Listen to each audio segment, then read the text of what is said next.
Good evening everyone. सो आज के session में हम देखेंगे गिफ्ट टैक्स बेसिस, यानी कि जो प्रॉपर्टी हमें गिफ्ट में मिली है उनका टैक्स बेसिस कैसे होता है। और इस सेशन में आप चेक करोगे कि जो प्रॉपर्टी हमें गिफ्ट में मिली है उनके ड्यूअल बेसिस होते हैं, यानी कि दो बेसिस बनते हैं, दो कंडीशन होती हैं, दोनों कंडीशन में डिफरेंट बेसिस होते हैं। ठीक है, तो स्टार्ट कर रहे हैं session. Gift tax basis to establish the basis of a gift property, the taxpayer must know. अब हमें क्या क्या पता होना चाहिए। जो हमारा डोनर है, यानी कि जो हमें गिफ्ट कर रहा है प्रॉपर्टी, उसका एडजस्टेड बेसिस क्या है, और जिस टाइम हमें गिफ्ट मिल रहा है eight the time of gift उस प्रॉपर्टी की एफएमई वैल्यू क्या है, और उस प्रॉपर्टी के ऊपर कोई गिफ्ट टैक्स तो नहीं पेड हुआ। अब यूएस में क्या होता है, अगर कोई हमें गिफ्ट देगा यानी कि डोनर, और जिसको गिफ्ट मिलेगा यानी कि डोनी, यूएस में क्या होता है, जो गिफ्ट देता है ना उसको टैक्स लगता है, जिसको गिफ्ट मिला उसको कोई टैक्स नहीं देना। तो यहाँ पर ना ये जो हमें गिफ्ट टैक्स लगा है, यानी कि जिस टाइम हमें प्रॉपर्टी मिली है, तो हमने देखना है उस टाइम डोनर को कोई गिफ्ट टैक्स तो नहीं लगा। अगर वो गिफ्ट टैक्स लगा है तो उस टैक्स का कुछ पार्ट हमारी इस बेसिस में ऐड होगा, जो हम बेसिस को डिसाइड करेंगे। यानी कि हम चेक करेंगे कि हमें एडजस्टेड बेसिस लेनी है, एफएमयू लेनी, क्या लेना है, उसको बेसिस को क्या मानना है। तो जो भी बेसिस लेंगे उसमें हमने कुछ टैक्स का पार्ट ऐड करना है, वो क्या करना है वो नेक्स्ट वीक में देखते हैं। ठीक है, ट्रांसफर बेसिस। अब जब भी प्रॉपर्टी आपकी ट्रांसफर होगी, ठीक है ना, तो आपने देखना है जो एफएमबी है प्रॉपर्टी की, किस टाइम पर, गिफ्ट के टाइम पर एफएमबी वो इक्वल है या ग्रेटर है। ठीक है ना, इक्वल है या ग्रेटर है किसके, एडजस्टेड बेसिस। उस टाइम पे हमने क्या करना है, ये जनरल रूल है। गिफ्ट प्रॉपर्टी का ये जनरल रूल है कि हमने अगर गिफ्ट किया किसी को प्रॉपर्टी, जिसको प्रॉपर्टी गिफ्ट में रिसीव हुई है, उसने बेसिस क्या मानना है। तो बेसिस के केस में पहला केस क्या है, जनरल रूल का, अगर एफएमबी जिस टाइम गिफ्ट को दिया गया है उस टाइम वो एफएमबी बेसिस के इक्वल है या ग्रेटर है, तो आपको जो बेसिस मानना है वो डोनर का बेसिस ही मानना है। The general rule is that the donor basis for the gift property is carried over to the donee. ठीक है ना, डोनी वो कैरी ओवर करेगा। This is increase by the gift tax paid by the donor that is attributable to increase the property value. Simply क्या है, अगर FMV ये अगर एफएमवी हमारी एडजस्टेड बेसिस से ज्यादा है तो डोनर का बेसिस क्या होगा, डोनी का बेसिस मान लिया जाएगा। प्लस प्लस इसके अंदर अगर आपने कोई टैक्स पे किया है, गिफ्ट टैक्स पे किया है, किसने पे किया है, डोनर ने, तो any tax attributable to increase in the property value, property की वैल्यू में वो ऐड कर लेंगे। बेसिस ऑफ द डोनी क्या है, donor basis plus any tax paid. Done, ये हो गया। ये तो हमारा जनरल रूल था। इसी रूल के अकॉर्डिंग हम एग्जांपल करेंगे। John received a piece of land as a gift from his friend. John ने लैंड रिसीव किया अपने फ्रेंड जे से। At the time of gift उसकी एडजस्टेड वैल्यू कितनी, 45,000, फेयर मार्केट वैल्यू 60,000। अब यहाँ पे फेयर मार्केट वैल्यू ज्यादा है तो हम बेसिस क्या ले लेंगे, 45,000 ले लेंगे। ये आ गया जोन बेसिस 45,000। ठीक है, अब लेटर ऑन क्या हुआ, लेटर ऑन क्या हुआ, जोन ने ना ये प्रॉपर्टी 65,000 में बेच दी। तो जोन ने अपना बेसिस कितना माना था, 45,000 का, 65 में बेच दी, तो कितने का प्रॉफिट हुआ उसका, 20,000 का। ठीक है, जब भी एफएमई ज्यादा होगी तो हमने बेसिस क्या लेना है, डॉलर का बेसिस लेना है, वो हमने इस एग्जांपल में देखा। अब जो उसने कहा था ना कि बेसिस के अंदर आपने टैक्स भी ऐड करना है, तो वो टैक्स का एग्जांपल है। वो कहता है अज्यूम नाउ दैट द जे, जे कौन था, जिसने वो प्रॉपर्टी ट्रांसफर की थी यानी कि डॉलर, जे पेड आ गिफ्ट कितने का, 5,000 का। तो हमने इसका कुछ पार्ट ना प्रॉपर्टी में ऐड करना है। अपना ये फॉर्मूला है गिफ्ट टैक्स का, गिफ्ट टैक्स का जो पेमेंट उसने दिया ना उसको ऐड करने का। जब आप गिफ्ट का चैप्टर पूरी तरह से पढ़ोगे ना, तब इस एग्जाम जो ये फॉर्मूला है ये आपको पूरी तरह समझ आएगा ये क्या है। अभी पढ़ते हैं इस एग्जाम्पल से। assume now that the J paid a gift of 5,000, ignoring the annual exclusion।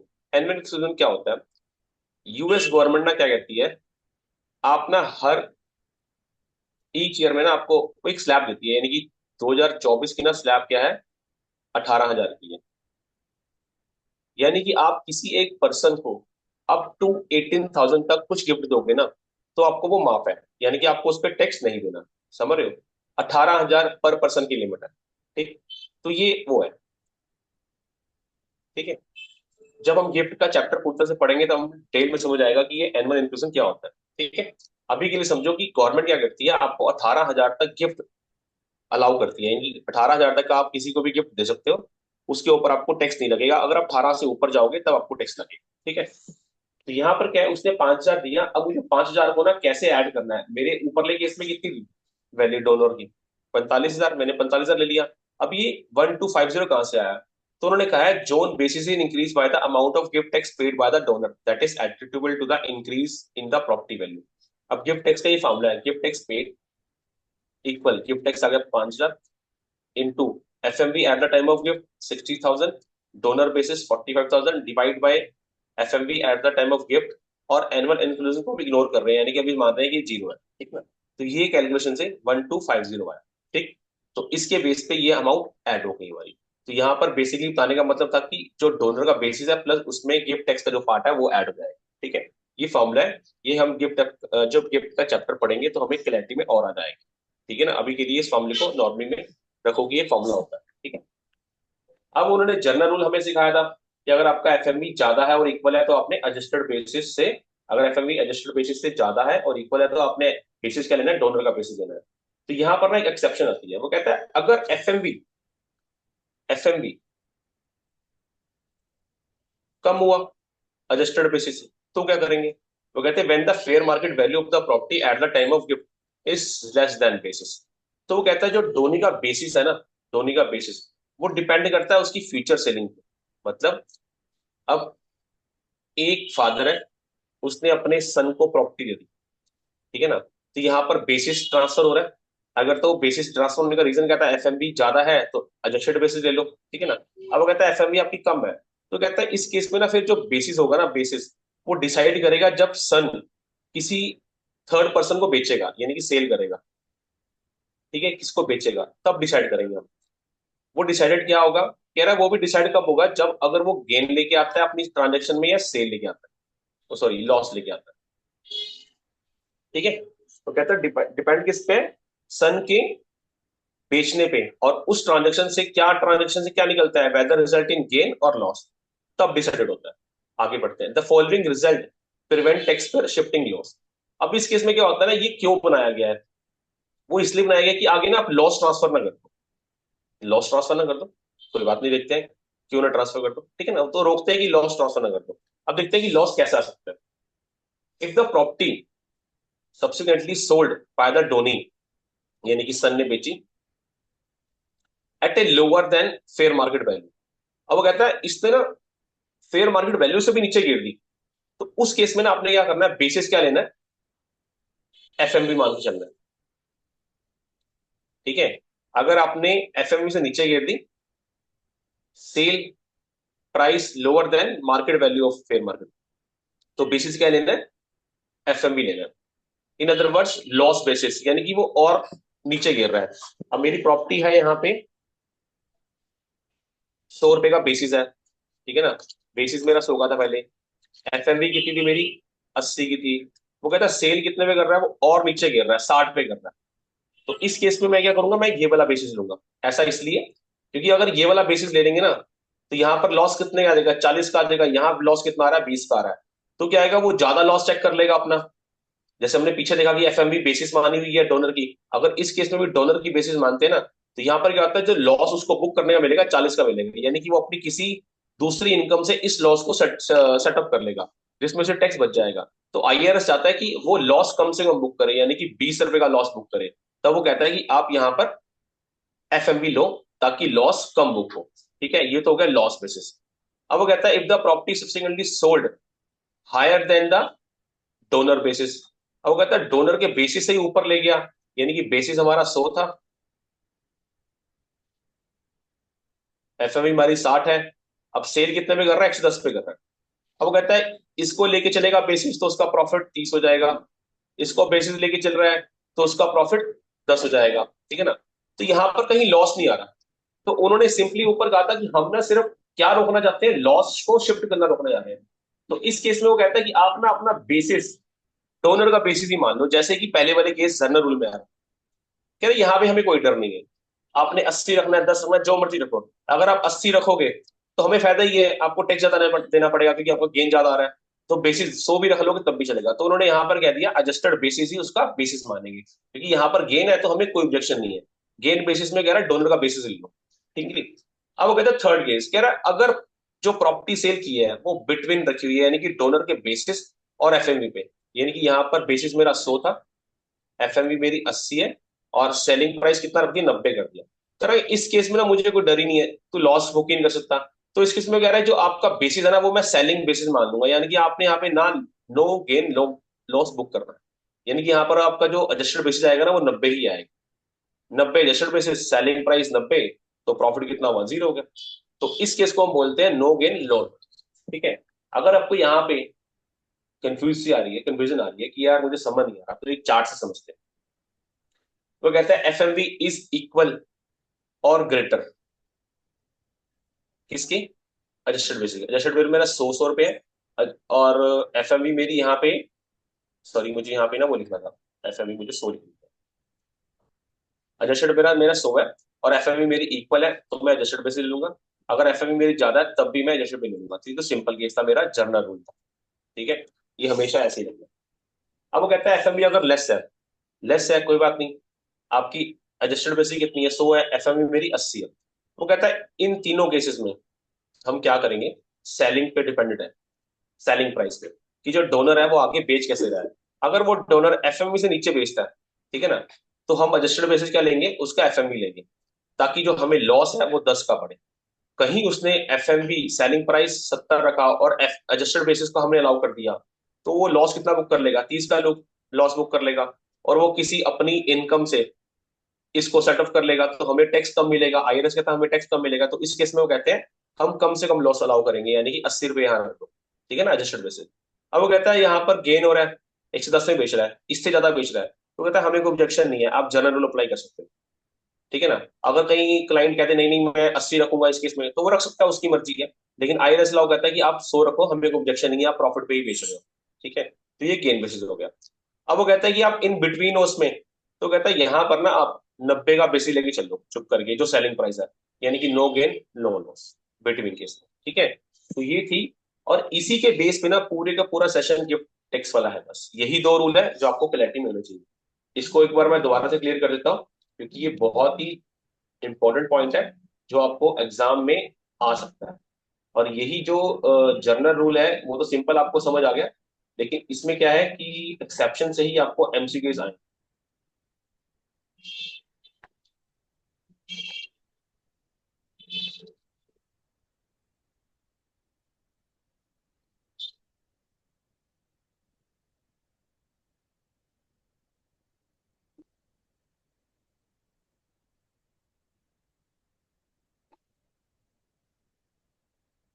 ठीक है, एक्सेप्शन रूल क्या कहता है, अगर आपकी एफएमबी किससे कम है, बेसिस से कम है, तो आप किस पर डिपेंडेंट करोगे, सेलिंग प्राइस पर।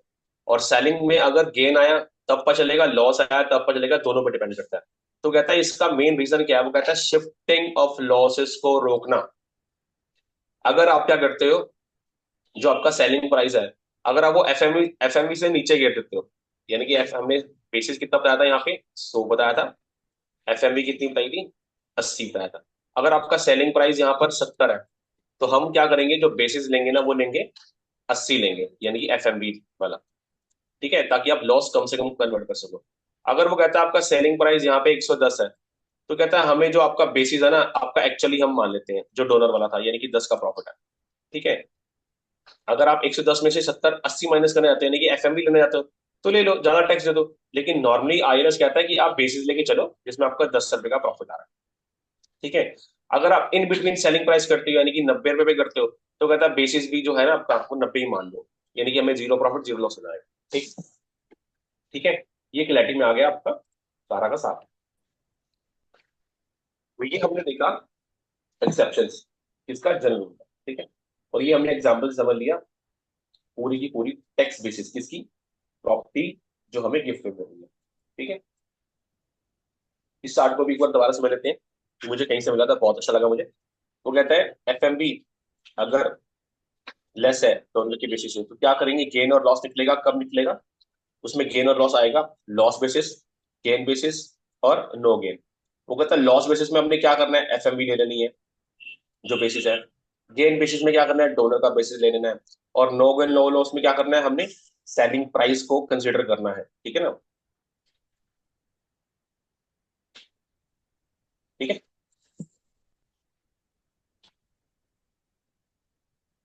अब आगे एग्जांपल। वो कहते हैं जिमी है ना, जिमी को एक कार मिली है।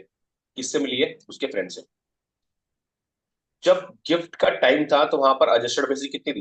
बेसिस थी 25,000। और एफएमवी कितनी है? 21 लाख। तो ये कम है, तो यहाँ पे एक्सेप्शन वाला रूल लगेगा। ठीक है।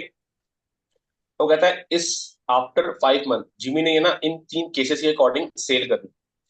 तो कहता है इसका ना गेन निकालो। अब गेन कैसे निकालूंगा? मैंने बेची 19 की है पहले केस में। सेलिंग प्राइस मेरा 19 है, तो सेलिंग प्राइस इन दोनों कंडीशन से नीचे आ रहा है, बिलो में आ रहा है, तो यहाँ पे मैं क्या लूंगा? एफएमबी को बेसिस मान लूंगा। तो मेरा 2,000 का लॉस हो गया, वो यही बता रहा है।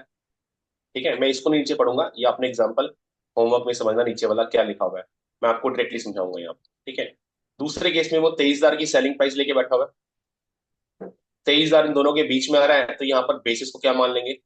सेलिंग प्राइस वाला मान लेंगे, तो प्रॉफिट जीरो, लॉस जीरो। तीसरे केस में 25,500 आ रहा है, जो कि बेसिस से ऊपर है, तो हम यहाँ पर डॉलर का बेसिस ही अपना बेसिस मान लेंगे, तो 500 का मेरा प्रॉफिट आ जाएगा। देखते हैं नेक्स्ट पेज पे क्या आ रहा है। Recognise no gain no loss. ठीक है। और रिकॉग्नाइज 500 का गेन। तो यहाँ पे क्लैरिटी हमारी। अब वो कहता है जब आपके पास प्रॉपर्टी आ गई है डोनर के पास, तो आपने डेप्रिसिएशन किस पे लगाना है? वो कहता है डेप्रिसिएशन का ना सिंपल सा है, लेसर ऑफ लेना है डोनर का बेसिस और एफएमबी जो लेस हो। इस पे सिंपली डेप्रिसिएशन पे हमने यही करना है कि आप बुक्स में एंटर तो कर लिया, अब डेप्रिसिएशन कैसे लगाना है तो वो आ। Holding period. वो कहता है होल्डिंग पीरियड यानी कि जब डोनर से डोनी पे गई, डोनी से आगे आगे थर्ड अनरेटेड पार्टी पे गई जिसको सेल होनी है। तो जब सेल करेगा तो डोनी उसको होल्डिंग पीरियड क्या मानेगा? और होल्डिंग पीरियड के बिहाफ पे ही हमें अपना जो गेन होता है ना वो पता चलता है कि शॉर्ट टर्म लॉन्ग। तो कहता है होल्डिंग पीरियड कह रहा है जब डोनर डोनी को गिफ्ट दे रहा है, तो डोनी उस बुक्स उस आइटम को उस प्रॉपर्टी को अपनी बुक्स में एंटर कर रहा है। अगर तो वो बेसिस ले रहा है डोनर का, यानी कि पिछला वाला ले रहा है, तो उस केस में जो होल्डिंग पीरियड होगा ना, जो डोनर का स्टार्ट हुआ था ना, same day the donor highlighted start holding period start, तो डोनर वाला वो कंटिन्यू करेगा। ठीक है ना, क्योंकि बेसिस किसका लग रहा है? डोनर वाला लग रहा है। और वो कह रहा है अगर एफएमबी वाला डोनर टोनी ने एफएमबी बेसिस उठाया, तो जिस दिन आपको गिफ्ट मिला है day after the property was gift, वो लेना है। डन। अगर वो कहता है कि डोनी ने सेलिंग प्राइस वाला बेसिस लिया, तो उस केस में जीरो प्रॉफिट तो जीरो ही है, तो कह रहा उस केस में होल्डिंग पीरियड का तो रेलेवेंस ही खत्म हो गया। तो यहाँ पे when the subsequent selling price of the property determines the Downey basis the holding periods के टाइम। ठीक है जी। तो इस केस में क्या होगा? हमेशा अगर एडजस्टेड बेसिस डोनर का लिया है, तो हम क्या करेंगे? डोनर का ही होल्डिंग पीरियड भी कंटिन्यू करेंगे। ठीक है। और अगर फेयर मार्केट वैल्यू ली है, तो हम जिस दिन हमें गिफ्ट मिला उसके अगले दिन से हम अपना होल्डिंग पीरियड स्टार्ट मानेंगे। तो इसके एग्जांपल है नेक्स्ट देखते हैं, वो देखते हैं। वो कहते हैं जून 17 2023 प्रॉपर्टी की वैल्यू, एलेक्स ने एक प्रॉपर्टी रिसीव करी बॉब से 9500 की। Done. Bob acquired the property, उसने कब खरीदी थी? 21 में। ठीक है। On the time of gift Bob basis कितना था? 22,000। ठीक है जी। अब बेसिस मैंने लिख दिया यहाँ पे। और एफएमवी कितनी है? 9500 की। ठीक है। और अब मई 14 2024 में एलेक्स ने इस प्रॉपर्टी को बेच दिया, यानी कि सेलिंग प्राइस होगा 13 का। अब देखो, पहले तो मैं इन दोनों को जजमेंट लूंगा। एफएमवी मेरी बिलो है, मेरा एक्सेप्शन रूल है। ठीक है। एक्सेप्शन रूल क्या कहता है? आप प्रॉपर्टी किससे बेच रहे हो? मोर देन एडजस्ट बेसिस आ रहा है, 13,000 का आ रहा है, तो इसमें जो हम सेलिंग प्राइस हमारा 13 का आ गया, बेसिस मेरा कौन सा आ जाएगा? यही वाला आ जाएगा, एडजस्टेड बेसिस डोनर वाला। तो मेरा प्रॉफिट कितने का होगा? 1,000 का गेन हुआ, ये लिखा होगा। ठीक है। अब इस गेन को मैं लॉन्ग टर्म मांगू शॉर्ट टर्म मांगू? तो हमने देखा था अगर हम बेसिस डोनर का उठाएंगे, तो डोनर का ही पीरियड काउंट करेंगे, यानी कि 21 वाला। 12 मार्च 21 से लेके प्रॉपर्टी कब बिकी? 14 मई 2024। तो मेरा ये लॉन्ग टर्म हो गया, मोर देन 12 मंथ हो गया, तो ये लॉन्ग टर्म स्टार्ट हो जाएगा। और स्टार्ट कब से? 12 मार्च 2021 मैंने भी लिखा, ठीक है ना। तो मैं ना ये सोल्यूशन नहीं पढ़ रहा, मैं आपको डायरेक्टली करवा के दे रहा हूँ, ठीक। तो इसको एक बार रिवाइज कर लो। Holding period, adjusted basis donor का लिया तो डोनर का ही टाइम पीरियड से कंटिन्यू करेंगे। एफएमवी लिए तो गिफ्ट के अगले दिन से स्टार्ट करेंगे। और अगर सेलिंग प्राइस है तो वहां पे होल्डिंग पीरियड की रिक्वायरमेंट ही नहीं, क्योंकि प्रॉफिट ही नहीं आएगा, तो लॉन्ग टर्म शॉर्ट टर्म क्या लिखना है। अगला एग्जांपल, सेम यही एग्जांपल है। ये केस 1 था, ये केस 2 है। वो कहता है यहाँ पर एलेक्स बेसिस जो है, सेलिंग प्राइस क्या हो गया? 8,000 हो गया। पहले क्या था? 9 था ना, ऊपर ऊपर 13 था प्रॉफिट, अब 8 हो गया, 8 हो गया। तो ये क्या हो गया? ये एफएमयू से नीचे हो गया, तो सेलिंग प्राइस हमारा 8 है। तो अगर ये सेलिंग प्राइस से नीचे है तो हम बेस क्या लेंगे, बेसिस क्या लेंगे? एफएमवी वाला ले लेंगे, 9500। ठीक है, तो मेरा लॉस कितना आ रहा है? 1500 आ रहा है। जब एफएमवी लेते हैं, ठीक है ना, तो हम होल्डिंग पीरियड कब से मानते हैं? गिफ्ट के अगले दिन से। गिफ्ट के अगले दिन से, यानी गिफ्ट कब मिला हमें? 17 जून, ठीक है ना। तो हम डेट क्या मानेंगे? 18 जून। तो 18 जून से मैंने सेल कब करी? 14 मई 2024। तो ये पूरे के पूरे 12 मंथ तो कवर हुए ही नहीं है, तो ये क्या हो जाएगा? शॉर्ट टर्म हो जाएगा इस पर, ठीक है। ये दोनों हमारे केस हो गए, क्योंकि यहां तक मेरा था टैक्स बेसिस सारा का सारा कवर हो गया। अब ना एक छोटा सा, हमें क्या होता है ना, प्रॉपर्टी दो तरीके से मिलती है गिफ्ट के थ्रू। जैसे एक तो मुझे गिफ्ट हो गया, एक हो गया इनहेरिटेंस। ये तो हो गया, एक टैक्स पेयर के फादर ने उसे अपने जीते जी सन को ट्रांसफर करी, गिफ्ट करी। एक होती है फादर साहब की डेथ हो गई, फिर उसकी एस्टेट ने क्या किया, ये प्रॉपर्टी सन को दे दी। तो इस केस में नॉर्मली क्या होता है, जो बेसिस होता है ना, जो बेसिस होता है वो डोनर का बेसिस ही काउंट कर लेते हैं। और इस केस में जहां मरने के बाद मिलती है, तो हम बेसिस ना एफएमवी ले लेते हैं। मिली दोनों केसों में प्रॉपर्टी ही है सन को, लेकिन उसमें फायदा क्या होता है टैक्स का? उस सन को जिसको प्रॉपर्टी मिल रही है, उस एग्जाम्पल सन। अब देखो, गिफ्ट में मैंने बेसिस कौन सा लिया? डोनर का। और इनहेरिटेंस केस में मैंने बेसिस क्या लिया? एफएमवी, जिस दिन उसकी डेथ हुई उसके father. Your mother has a house with tax basis. Mother का बेसिस कितना है? 60,000 है। FMV of the house 3 lakh, ठीक है। If your mother gives you house as a gift, your basis would be 60,000। बिल्कुल सही बात है, हमने गिफ्ट के केस में क्या देखा था? बेसिस क्या लेना है उसका, जो उसकी मदर का आ रहा है, 60। If you inherit the house after your mother death in 2022, the tax basis would B 3 lakh. वो 3 लाख क्या है? एफएमबी है, ठीक है ना। इनहेरिट केस में क्या बेसिस आ गया? 3 लाख, ठीक। यहां तक तो होगी मेरी सिचुएशन। वो कहता है इसका डिफरेंस क्या है, मतलब डिफरेंस बताओ। डिफरेंस क्या है इसका? डिफरेंस जो है ना, मतलब जो इन दोनों का इम्पैक्ट है वो आपकी सेल पे पड़ेगा, जब आप सेल कर रहे हो। वो कहता है अगर आप इस साल को सेल करते हो 3,10,000 रुपए में, तो गेन कैलकुलेट करो। अब गिफ्ट के केस में, मेरा जो गिफ्ट है, गिफ्ट में बेसिस मेरा कितना है? 60,000 है। सेल प्राइस कितना है? 3,10,000। मेरे प्रॉफिट कितने का होगा? 3,10,000 का हो, 2,50,000 का होगा। और इनहेरेंट केस में क्या हुआ, मेरा जो वैल्यू है वो है 3,10,000 की, जो सेल कर रहा हूँ। और मेरा बेसिस कितना है? वो कहता है 3 लाख, तो यहाँ पर हो गया 10,000। तो कहता है ये डिफरेंस है।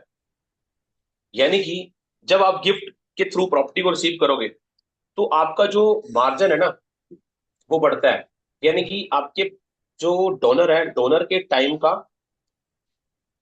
बेसिस और सेल प्राइस, आपको सब पे टैक्स देना होगा, ठीक है ना। और इनहेरिटेड केस में क्या होता है, डोनर के बेसिस के बीच में ना यहाँ पे क्या आ जाता है? एफएमवी आ जाती है जब उसकी डेथ होती है। तो सेलिंग प्राइस, तो आपको सिर्फ इस पोर्शन का टैक्स देना होता है, ये वाला टैक्स पोर्शन का खत्म हो जाता है आपके लिए, ठीक है ना। तो ये है टैक्स बेसिस, इसको पढ़ लेते हैं। As you consider making gift, keeping in mind very different rules determine the basis of the property, ठीक है ना, वर्सेस इनहेरिटेड। इनहेरिटेंस में क्या लिया था उसने? एफएमवी लिया था, ये बोल रहा है। For example, if your son inherits your property, tax basis would be FMV, ठीक है। और however if you receive property as a gift from you, tax basis क्या होगा, ड्यूअल टैक्स बेसिस हो जाएगा, ठीक है ना। तो that means he will likely owe tax on appreciation during your life, just like you have if you sold the property. वो कहता है गिफ्ट केस में अगर सन प्रॉपर्टी बेचेगा ना, तो हम टैक्स ऐसे लगाएंगे कि जैसे सन नहीं बेच रहा, फादर बेच रहा, ठीक है। तो फादर को टैक्स जैसे लगना चाहिए था वैसे सन को लग रहा है। लेकिन वो कह रहा है इनहेरेंट केस में क्या होता है ना, the rule that stepped up basis to date of death value for inherent assets can save heirs billion of dollars. यानी कि इस केस में क्या हुआ, जो मैंने आपको ये बताया था कि यहाँ पे डोनर के बेसिस से सेलिंग प्राइस तक का टैक्स देना पड़ेगा, यहाँ पे डोनर के बेसिस से हम एफएमवी काउंट कर लेंगे, यानी कि इस पोर्शन की हमें सेविंग हो जाएगी।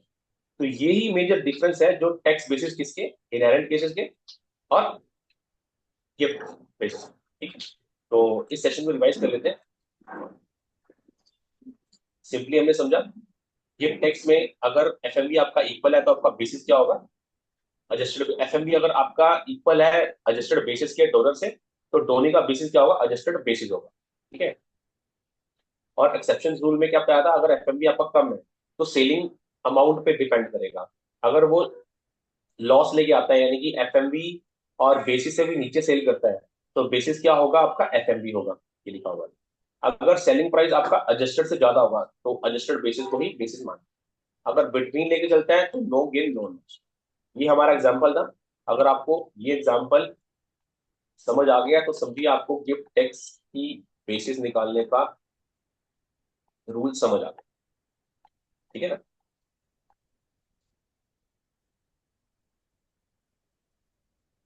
यही मेजर है कि एफएमबी अगर इक्वल है, एफएमबी ग्रेटर इक्वल है, तो बेसिस क्या होगा आपका, एडजस्टेड बेसिस ही होगा डॉलर का, ठीक है। अगर यहाँ पर एफएमबी कम है, ये एफएमबी कम है किससे, इससे।